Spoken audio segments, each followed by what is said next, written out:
Quand une personne n'est pas née de nouveau, elle subit les conséquences des liens familiaux par les noms ou les pratiques ancestrales.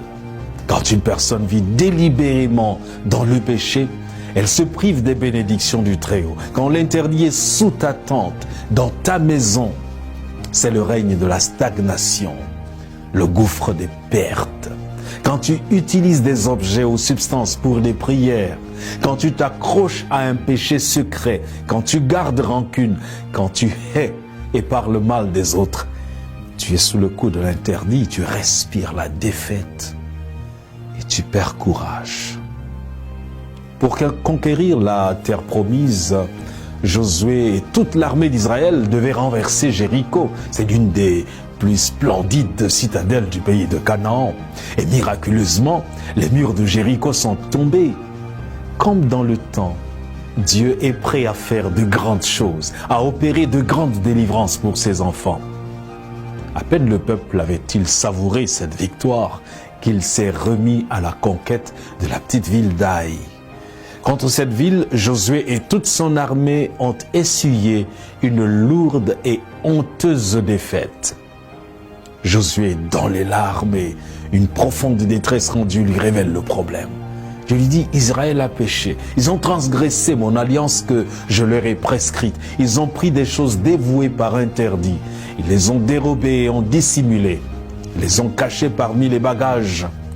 Aussi, les enfants d'Israël ne peuvent-ils résister à leurs ennemis? Ils tourneront le dos devant leurs ennemis, car ils sont sous l'interdit. Je ne serai plus avec vous si vous ne détruisez pas l'interdit de vous. Josué chapitre 7 versets 11 à 12. Y a-t-il dans ta maison, dans ton bureau et dans ton cœur un interdit? Autant David a terrassé un géant avec quelque chose de tout petit, une petite indiscrétion, un regard lubrique persistant s'est transformé en adultère, en duperie et même en meurtre. Il a perdu 4 de ses enfants et presque perdu le royaume à cause du petit regard sur Bathsheba prenant un bain. Juste un petit verre, un petit comprimé, un petit tour dans une boîte de nuit, juste un tout petit peu. Et les conséquences peuvent être désastreuses.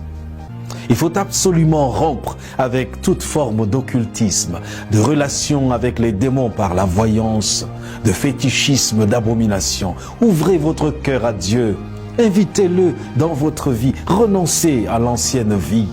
Car Dieu a effacé l'acte dont les ordonnances nous condamnaient et qui subsistait contre nous. Il l'a détruit en le clouant à la croix. Il nous dit, je répandrai sur vous une eau pure et vous serez purifiés. Je vous purifierai de toutes vos souillures et de toutes vos idoles.